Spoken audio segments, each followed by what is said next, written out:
A lot of people ask questions about Shopify and they ask questions about, the couple locations that I have in the salon industry. And sometimes they ask me questions like everything I did was really successful and they compliment the success. And unfortunately, it wasn't always like that. And I almost went bankrupt several different times in this journey. And I had to cross that conversation with my wife and cross that conversation with a lawyer and cross that conversation with multiple people. And I had to really take a look at what was I doing. I was making all this money. I should be on paper super successful, but I wasn't. And the reason why I almost went bankrupt was the fact that I changed lanes into a different area of business. And I went from doing hair and salon to creating this Shopify store, this online retail shop for my beauty products I sell in my salon. And I started getting a little bit of growth, right? I started getting like 10,000 a month, 20,000 a month, 30,000 a month, 50,000 a month. And it was a lot because of Google ads and Meta ads, but specifically Google ads. And I had my ads hooked up to a credit card with no limit on it. It was like the Platinum American Express for business people, and there really was no cap. I think it might have been a little over 100 grand. And as I was getting these sales coming in, I had no idea what I was doing with advertising. I was doing discount codes, I was doing free shipping, free returns, and I thought I was making money because the money was coming in. And then the ads account would get hit $1,000 a day, $20,000 a day. And Google would recommend me changing my budget, and Google would recommend, lowering my return on ad spend. And these are things I had no idea about. I just simply added a plugin for my Shopify store, and it would suggest certain budget and suggest certain return on ad spends, and I would just select, okay, Google recommends this, so let me just listen to Google. And I did get more sales. Like I was selling more stuff. I thought it was Zappos. I thought it was this big company. So I did the free shipping, the free returns, trying to be competitive, having discount codes, not really having any kind of abandoned cart email flow, not really being able to nurture any of those emails I did collect. And at the end of 3 months, when dust settled, I looked up and it was about I forget what the exact number was, $96,000 or $98,000 I spent on ads, just ads. That's not including shipping. And I was like, holy shit, I got to pay this credit card bill. Like 1 month was like 33, paid it. Next month was something else. And when I looked at the number, I was like, wow, this is getting out of control. It was rough. Like I think I just got married at that time, or I just got engaged and we were saving for the wedding, looking for a house. And I blew through well over $100,000 just on ads. Shit, like all that money I saved up, it just got taken from me from Google. And that was like my real taste of what it was like to be an entrepreneur. Years prior, I tried starting a website, cost me $11,000 for the website. The kid who built it didn't really screw me over. I just didn't know what he was building for me. I didn't know what to do with the website. I thought magically I would have a website and would work, just start making money, but that's not how it really truly works. And so like I've lost money in business and I've learned and I lost and I learned. And as I keep making bigger mistakes, the lessons become a little more expensive to learn. But this is the one that really, really hurt me. And so I had to kind of go back to the drawing board. Any normal, rational person probably would have just shut the business down and realized that maybe them, but I'm not normal. I'm not rational. So I was like, if someone could make this work, I mean, why can't I make it work? So I started getting into YouTube. I started learning about Google ads. I started learning about return on ad spend, customer acquisition costs, cost per acquisition, cost per click. And I really started learning and becoming a student of marketing. At the same time, I'm still doing hair. So now I'm working behind the chair full time, trying to pay off this debt, trying to pay for a wedding, trying to save for a house. And I'm just getting crushed left and right. And at the same time, I was getting busy, right? Because I started advertising and we're doing more sales. So we have to ship more orders. And now I increased my payroll. So now I have more people on payroll, but I have more money going out than actually coming in. But the problem is it's going out on a credit card. When it comes time to pay that credit card, I'm like, holy shit, where's the money at? And so I just kept on thinking, I got to make more. I got to make more. I got to make more. And I think this is a vicious cycle that a lot of entrepreneurs get into. They think that making more money is going to solve the problem. Making more money is not going to solve the problem. It's going to make more problems for you. You have to hit pause and figure out what the hell's going on. And I probably did that for like 2 years. I just kept making more, throwing more money at problems,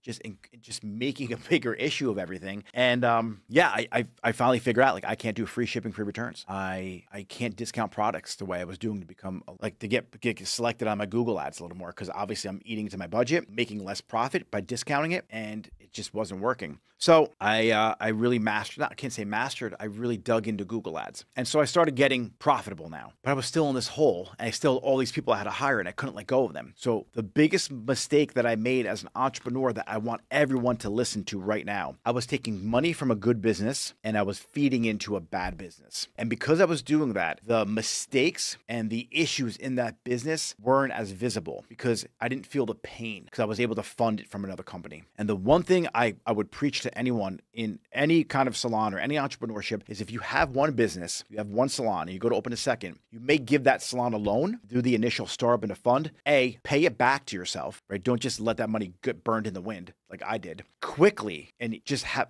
as quickly as soon as you start that company, create the separate bank account, create the separate entity, create the separate everything, and let that business fund itself. Let that business pay for its employees. Let that business pay for its marketing. And if you're working on both businesses, you want to replace yourself eventually. So a good practice to do is pay yourself a management salary, so you get in the habit of paying someone to operate the business. So when you step away from it, it's a real business. Right? You're not just using your funds from one company to fund your other company, which is funding your lifestyle. It's one big mishmash of a financial mess. And that's what I did for many years. And I just put my head down and worked and worked and worked. And sometimes that work ethic, even though it's a blessing, like not everyone has the ability to do that, and just really just take it on the chin every single day, keep getting up and keep getting up. That grind, that perseverance sometimes can hurt you, because you should have pivoted 2 years ago. And had you just did a slight pivot, you wouldn't be in the position you are now. But you watch the motivational videos, you hear you got to persist through the problems, you got to bust through the obstacle. And yeah, that is true. But every now and then, you have to hit pause for a second and take a look at what the hell's going on. And had I done that, had I really just been honest with myself about the business, I wouldn't have been put in the position that I was in. And so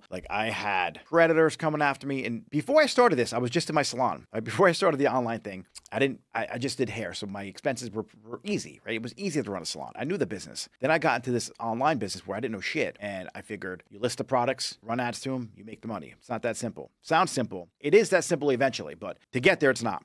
So now I had to dig myself out of this hole. And it took me probably 4 years to dig myself out of the 3 months of just crazy spending and trying to learn how to market myself online. And the one lesson out of, the many lessons I can tell you amongst everything I learned, other than don't blend your money and don't rob Peter to pay Paul, don't use good money from a good business to fund a bad business. The one lesson I would do is learn and understand finances, understand exactly how to run a business.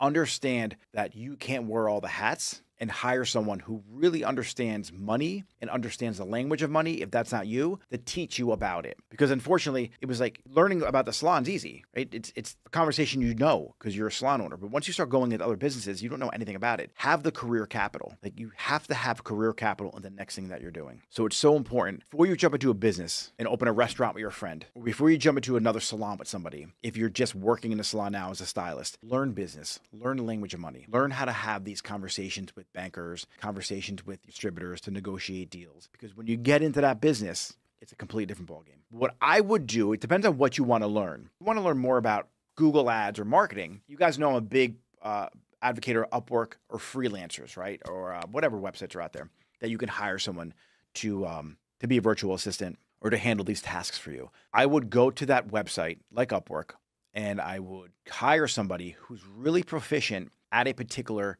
thing, Meta ads, Google ads, bookkeeping. And I would hire them for 2 hours, 3 hours, and I would Google Meet record, Zoom record, whatever platform you want to use. And I would have them break down everything you need to know about your business or your future business, how they would handle it, what they would do.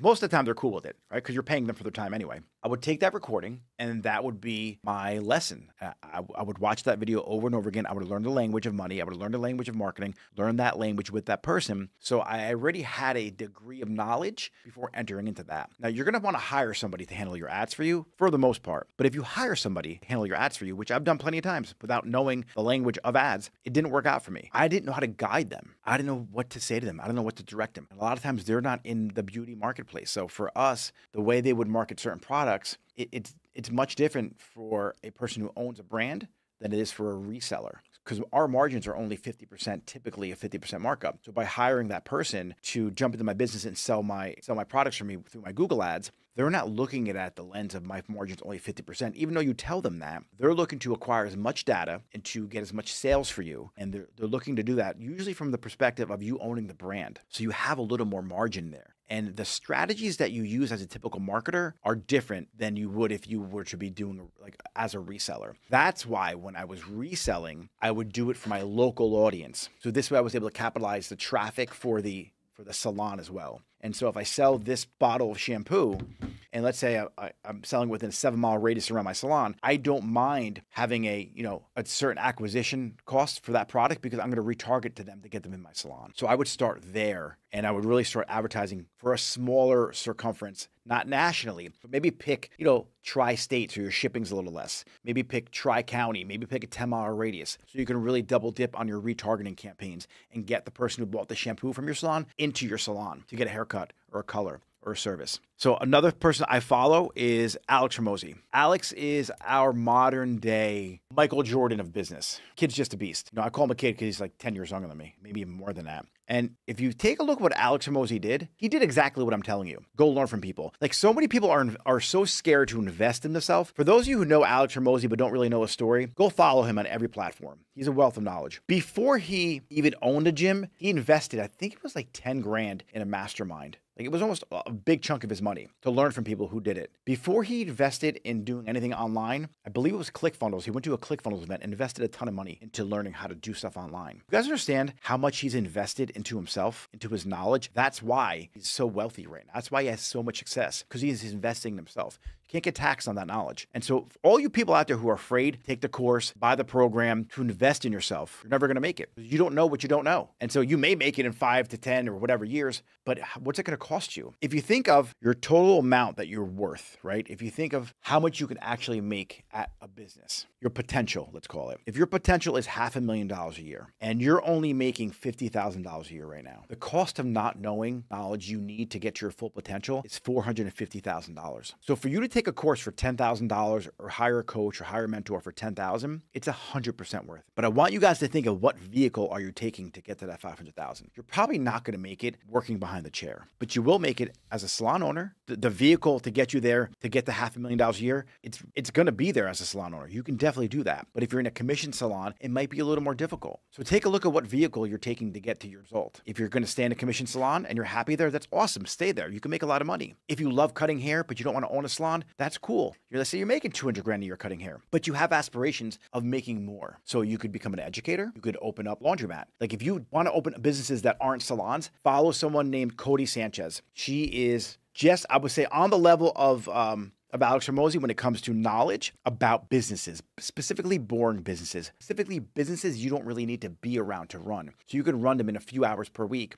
after you get everything up and running and still work behind the chair. And now you have a laundromat or a car wash or some other kind of business that's considered a boring business, generating you cash flow every single month that you can now start investing into your wealth. All right, guys, thanks for watching this video. If you want to watch the full video, click somewhere on this page. I think right over here is where the tab is to watch the full video. And we go live every day. So if you're a salon owner or an independent stylist and you're looking for help to grow and scale your business, tune in every day at 12 Eastern time to watch my lives.